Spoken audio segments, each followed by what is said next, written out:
అయోధ్యలో రామమందిర ప్రారంభోత్సవం సందర్భంగా ఆలయాలు, పుణ్యక్షేత్రాల స్వచ్ఛత కార్యక్రమాలు నిర్వహించాలనే ప్రధాని మోదీ పిలుపు మేరకు కేంద్ర మంత్రి జి కిషన్ రెడ్డి సతీమణి ABV foundation chairman Kavya Reddy, BJP Hyderabad central జిల్లా అధ్యక్షులు శ్రీ గౌతమ్ రావు గారు ఇతర ముఖ్య నేతలతో కలిసి చార్మినార్ భాగ్యలక్ష్మి దేవాలయంలో స్వచ్ఛ అభియాన్ కార్యక్రమంలో పాల్గొన్నారు. ఈ సందర్భంగా కావ్య కిషన్ రెడ్డి గారు మాట్లాడారు. ప్రియతమ ప్రధాని నరేంద్ర మోదీ పిలుపు మేరకు నేడు స్వచ్ఛ తీర్థ్ అభియాన్ కార్యక్రమంలో పాల్గొనడం జరిగిందన్నారు.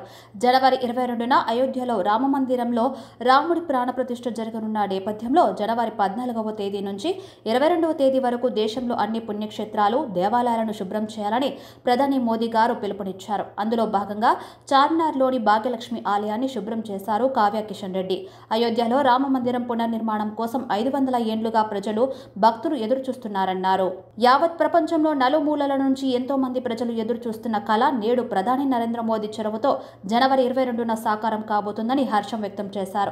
ఇది భారతీయ జనతా పార్టీ ప్రభుత్వం వల్లే సాధ్యమైందన్నారు. జనవరి 22న అయోధ్యలోని రామ మందిరంలో బాలరాముడి ప్రాణప్రతిష్ఠతో ఒక హిందూగా చాలా గర్వపడుతున్నానన్నారు కావ్య కిషన్ రెడ్డి. ఈ కార్యక్రమంలో పాల్గొన్నందుకు చాలా సంతోషంగా ఉందన్నారు. ఈ మహోత్సవానికి యావత్ భారతదేశ ప్రజలతో సహా ప్రపంచవ్యాప్తంగా ఉన్న దేశ ప్రజలు, పెద్ద ఎత్తున ప్రజలు తరలి వస్తున్నారని, ఇది మన దేశ ప్రజలందరికీ గర్వకారణమని కావ్య కిషన్ రెడ్డి పేర్కొన్నారు. जय बोलो भाग्यलक्ष्मी माता की जय। जय बोलो भाग्यलक्ष्मी माता की जय। जय श्री राम, जय श्री राम, जय श्री राम, जय श्री राम, जय श्री राम, जय श्री राम। चल बैठ रहा हूं। जय बोलो भाग्यलक्ष्मी माता की जय। जय बोलो भाग्यलक्ष्मी माता की जय। जय श्री राम, जय श्री राम, जय श्री राम, जय श्री राम, जय श्री राम, जय श्री राम। चल बैठ रहा हूं।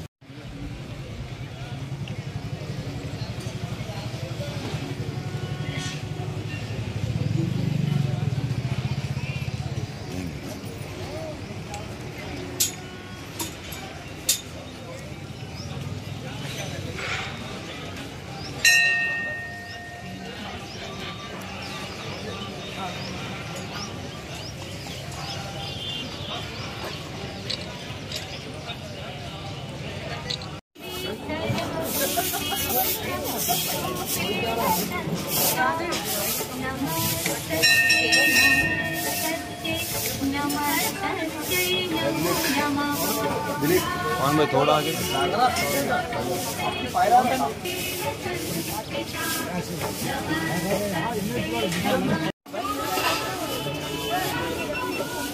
भैया तू पीछे आना है क्या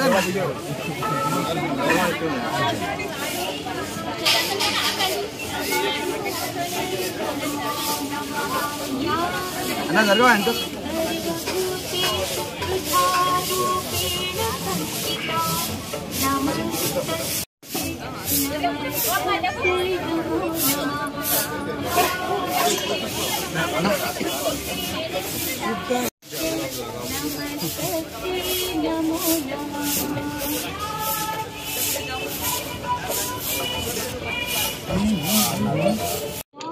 నమస్కారం. మన ప్రియతమ ప్రధాని శ్రీ నరేంద్ర మోదీ గారి పిలుపు మేరకు స్వచ్ఛ తీర్థ్ అభియాన్ ఈ నెల 14వ తారీఖు నుంచి 22వ తారీఖు వరకు దేశంలోని ప్రతి దేవాలయంలో శుభ్రం చేయాలని ప్రధానమంత్రి మోదీ గారు పిలుపునిచ్చారు. అందులో భాగంగా ఈరోజు మన చార్మినార్ భాగ్యలక్ష్మి అమ్మవారి ఆలయాన్ని ఈరోజు మేము శుభ్రం చేయడం జరుగుతుంది. మన దేశమే కాకుండా యావత్ ప్రపంచం ఎదురు చూస్తున్న 500 ఏళ్ల నాటి అయోధ్య రామాలయం ఈరోజు ప్రధానమంత్రి నరేంద్ర మోదీ గారి చొరవతో ఈరోజు బీజేపీ గవర్నమెంట్ ఉంది కాబట్టి ఈ పని సాధ్యమవుతుంది. 500 ఏళ్ల తర్వాత ఈ అయోధ్య గుడి నిర్మాణం అవుతుంది. దానికి చాలా సంతోషంగా ఉంది. ఒక హిందూగా నేను చాలా గర్విస్తున్నాను. మన దేశ ప్రజలందరూ ఎప్పటి నుంచో ఎదురు చూస్తున్న కళ ఈరోజు 22వ తారీఖున సాకారం అవుతుంది. ఆ రోజు బాలరాముని ప్రాణ ప్రతిష్ఠ జరగబోతుంది. యావత్ దేశంలోని, ప్రపంచంలో నలుమూలల నుంచి ఎంతోమంది భక్తులు, హిందువులు చాలా పెద్ద ఎత్తున తరలి వస్తున్నారు. ఇది మనకు ఎంతో గర్వకారమైన విషయం. జై శ్రీరామ్, జై శ్రీరామ్. గౌతమ్ రావు గారు వీళ్ళందరి సహకారంతో ఈరోజు మేము ఈ ఆలయం శుభ్రం చేయడం జరిగింది. వీళ్ళందరికీ నేను కృతజ్ఞతలు తెలుపుకుంటున్నాను. Thank you.